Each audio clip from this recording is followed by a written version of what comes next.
Hey guys, what's up? It's CS back here with another installment, and here are my picks for UFC on Fuel TV, Barão versus McDonald. Like usual, preliminary card picks are in the description below. I'm going to tune into it, you guys should too, but let's start off at the main event on this main card between Renan Barão and Michael McDonald for Barão's Bantamweight Championship. Or Interim Bantamweight Championship, whatever. But let's take a look at what Renan Barão brings to the table. Of course, he's a kickboxer, you know, from the Nova União camp. He's going to fight like guys like Diego Nunes or Jose Aldo. You know, he has pretty good kicks, pretty good punch combinations.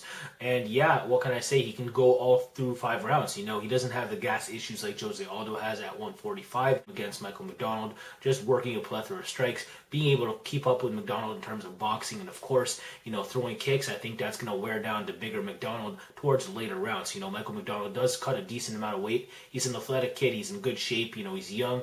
I'm sure he's going to make the weight and be able to go 5 rounds, but Barão keeps a ridiculous pace up in terms of either striking or grappling, and I think that's going to get to McDonald as soon as it's round 4 or 5, you know. So I don't think I'm expecting an early finish from either guy. It just, I think Barão's going to get it done with the striking, you know, especially late. You know, I think Michael McDonald, you know, he has good boxing again. He has pretty solid power. I think his best bet of winning is winning early like he did against like Miguel Torres. You know, he can definitely put Barão maybe to sleep, you know, or if not, knock him down and then to sleep.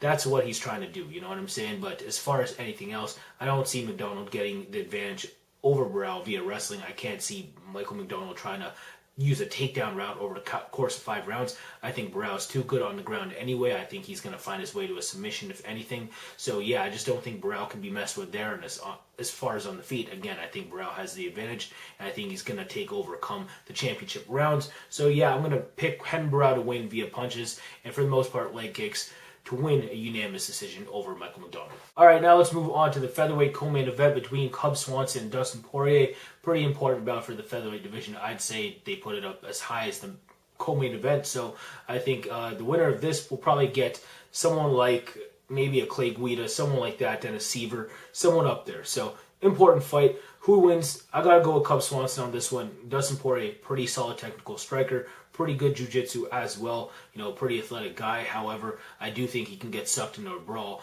and Cub Swanson's gonna win there. You know, Cub Swanson throws bombs. You know what I'm saying? And Dustin Poirier, even though technically good as an offensive striker, doesn't exactly have the greatest striking defense anyway. I think Cub Swanson can land a haymaker sometime early on Dustin Poirier, put him down, and then I think Cub Swanson's going to be able to put him out with more punches. So I got to go with Cub to win this. I'm going to say a second round TKO. As far as jiu-jitsu is concerned, Poirier should get the better of the two. If it somehow hits the ground, maybe Poirier feels like taking him down. I think that would be a very good route because Cub Swanson doesn't exactly have the best defensive jiu-jitsu skills. So Poirier might take it to the ground like that, maybe, you know, use his clinch game. I don't know. But as far as just stand-up, I think it's most likely going to a brawl. So that's why I got Cub Swanson winning via second round TKO due to strikes. And yeah, there it is. Alrighty, folks, now let's move on to that light heavyweight match between Jimi Manuwa and Cyril Djibouti. In my opinion, it's an easy fight for Jimi Manuwa. I think Jimi Manuwa, for the most part, on the feet, is going to be more aggressive. I think he's going to be able to pull the trigger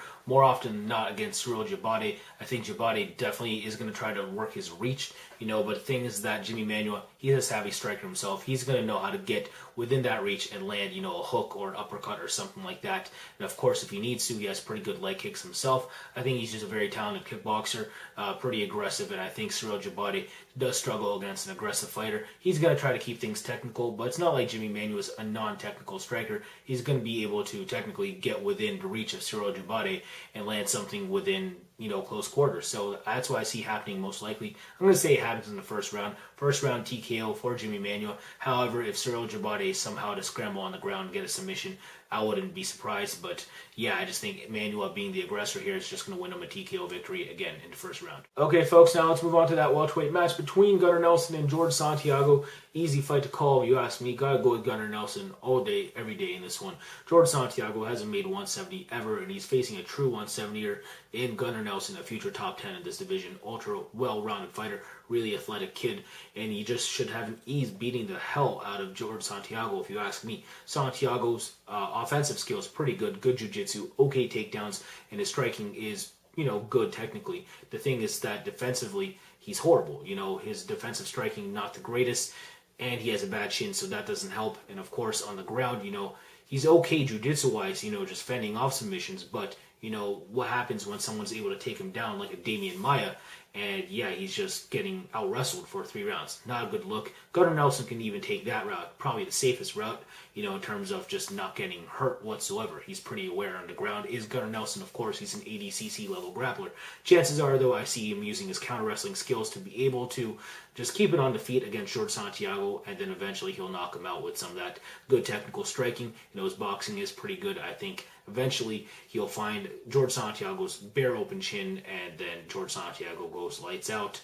If not, just gets knocked down and then gets more punches laid on him. So yeah, I see that happening sometime within the first round for Gunnar Nelson over George Santiago, first round TKO due to punches. Next up, James Te-Huna versus Ryan Jimmo in light heavyweight. Another easy fight to call. James Te-Huna, you know, of course, for the most part, is a pretty good striker. Boxing's pretty good. He's developing some kicks in his game as well. But in my opinion, that's about it from what I see of him as far as what he's great at. And I think that's all he needs. Ryan Jimmo kind of just wants to get on top of you, lay on you, and then hopefully ride out a unanimous decision.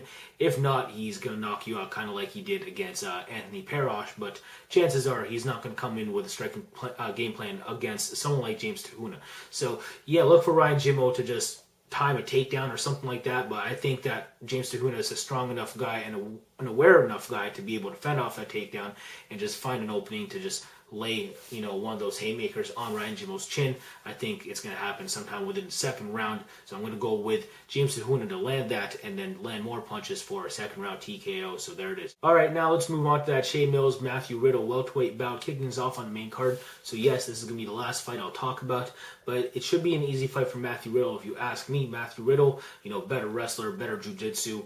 It's just if he feels like taking that kind of game plan, you know, Shea Mills shouldn't be a factor on the ground. You know, Shea Mills has decent defensive jiu-jitsu. However, Matthew Riddle should be able to ride him out for a unanimous decision. But that's if he wants to. However, I think Matthew Riddle sometime within the fight will have a blunder of trying to fight Shea Mills at his own game. You know, Matthew Riddle has a tendency to brawl. I think it's going to get there sometime within this fight. I'm going to say in the second round, Shea Mills knocks him out because of it. Shea Mills is a very talented kickboxer, pretty good with all of his limbs. He has nasty knees, pretty good kicks, and I think he's going to lay some strikes on Matthew Riddle eventually because, again, I think Matthew Riddle is going to want to brawl with Shea Mills sometime, and I think Shea Mills is just going to be the technical guy in that brawl and just eventually knock Matthew Riddle out, maybe with some knees and punches. So yeah, I'm going to go with Shea Mills via strikes sometime in round 2. And there it is, guys. That bout does it for me. I did pick a lot of finishes on this main card, so look for an exciting one. And again, tune into the preliminary card picks. And if you guys want mine, again, take a look at them in the description below. But I think that bout does it for me. You might see me for a review, you might not. But until then, thank you for all the support. Once again, deuces for all my supporters, bruises for all my haters, and take care.